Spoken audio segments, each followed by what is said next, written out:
Pouvez-vous vous présenter brièvement, s'il vous plaît? Alors, je m'appelle Jonathan de Keyser. Quelle profession exercez-vous? Je suis gestionnaire au sein du collège Les Coudriers à Villers-Bocage. Depuis quand? Au mois de septembre, ça fera 6 ans déjà.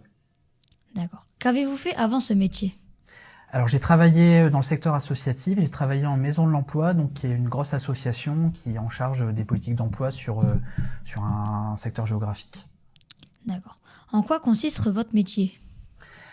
Alors, le métier de gestionnaire en établissement scolaire est assez large parce que je gère aussi bien la gestion matérielle de l'établissement, la gestion budgétaire et la gestion des agents d'entretien. Voilà, de façon très large. D'accord. Où en êtes-vous dans l'hiérarchie de votre entreprise? Alors jusqu'à pas si longtemps que ça, à peu près une vingtaine d'années, le gestionnaire était un petit peu à part dans l'organigramme des établissements scolaires, mais il y a eu il y a quelques années un décret un gouvernement qui est sorti, parce qu'on est des fonctionnaires, et on est directement relié à l'équipe de direction, on est adjoint gestionnaire, donc je suis adjoint matériel du chef d'établissement, au même titre que le principal adjoint et adjoint pédagogique du principal. Que faites-vous habituellement lors d'une journée type de travail? Alors c'est un petit peu compliqué parce que il y a des tâches, mais les journées sont toutes différentes. C'est en fonction vraiment des imprévus. Je peux arriver très bien lundi matin, on me dit il y a une fuite, donc il faut gérer la fuite en urgence dans la salle de classe. Donc dans ce cas-là, c'est le lien avec les entreprises qui doivent venir faire les travaux, le conseil départemental. Enfin, ça peut changer en fonction des imprévus. Mais en général, c'est faire le lien avec les professeurs et puis l'équipe d'entretien quand il y a des besoins au niveau des salles de classe, c'est la gestion des achats, c'est la cantine, faire la cantine avec le passage cantine avec la secrétaire de gestion, enfin c'est très varié. Combien d'heures travaillez-vous par semaine? C'est compliqué, alors il y a la règle et la réalité, on est soumis à la règle des 35 heures, voilà, comme tout le monde dans le droit du travail. Mais en fonction des besoins, en fonction des urgences, en fonction des travaux, je peux faire beaucoup plus d'heures. Combien de semaines de vacances avez-vous? Oula, je pense que monsieur le principal a dû vous dire une chose. C'est compliqué, ça dépend du travail. Mais en général, je vais la faire très simple. En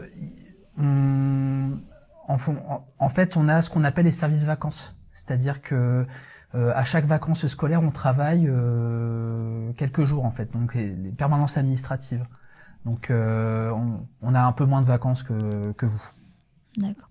Quelle étude faut-il faire pour exercer votre métier? Alors moi j'ai un parcours d'études assez atypique, mais j'ai passé un concours qui est accessible à Bac+3, donc c'est-à-dire 3 ans après le bac. Mais en général, les concours c'est des concours qui peuvent être assez compliqués, donc où il faut avoir des connaissances en droit et en gestion. Donc j'ai fait une préparation de concours, ce qu'on appelle une préparation de concours pour avoir le concours. Est-ce qu'on peut vous demander approximativement combien d'argent vous gagnez? Ah, la question piège. Je vais pas répondre directement. Je vais un petit peu expliquer comment ça se passe dans la fonction publique. Donc moi je suis fonctionnaire. En général, quand vous êtes fonctionnaire, il y a le salaire de base, donc le traitement qui est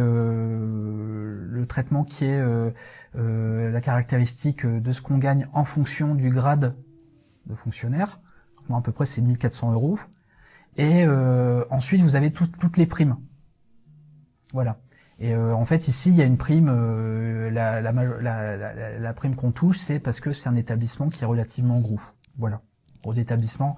Et le fait également, enfin on a une obligation en termes d'astreinte, c'est-à-dire que quand c'est des vacances, quand c'est des week-ends, on est censé résider sur place pour pouvoir gérer les problèmes. Quels sont les avantages et inconvénients du métier? Alors premier avantage, je dirais, c'est le fait que chaque journée est différente. Donc ça, c'est pratique. C'est-à-dire que c'est pas un boulot plan en fait. C'est-à-dire que d'une journée à une autre, on peut gérer des choses totalement différentes, faire aussi bien la comptabilité que accueillir des entreprises. Donc ça, c'est un avantage. L'avantage également, c'est que on est relativement maître de son emploi du temps, relativement. Et puis, par contre, l'inconvénient, les inconvénients, c'est qu'il y a, comme j'expliquais juste avant, il y a un petit peu d'astreinte, c'est-à-dire que moi, j'habite sur place, et si jamais il y a un problème, donc moi, j'ai mon téléphone personnel qui est relié aux alarmes chambre froide du collège. Si il y a des alarmes qui sonnent, je suis censé être disponible, quoi. Est-ce que vous avez quelque chose à ajouter? Moi, j'ai travaillé dans le privé avant, donc c'était pas du tout mon métier à la base. Et je dirais à un moment donné, en fonction du contexte, du fait que, et de la difficulté à retrouver un emploi, ou je pense qu'il faut, il faut avoir le courage de savoir se remettre en question et de faire un petit peu d'autres choses pour changer de métier. On peut avoir plusieurs vies professionnelles dans une seule vie. Et je pense que de plus en plus, vu le contexte actuel, faut garder ça en tête. D'accord, merci pour votre participation. Bonne continuation dans votre métier. Bonne journée. Merci.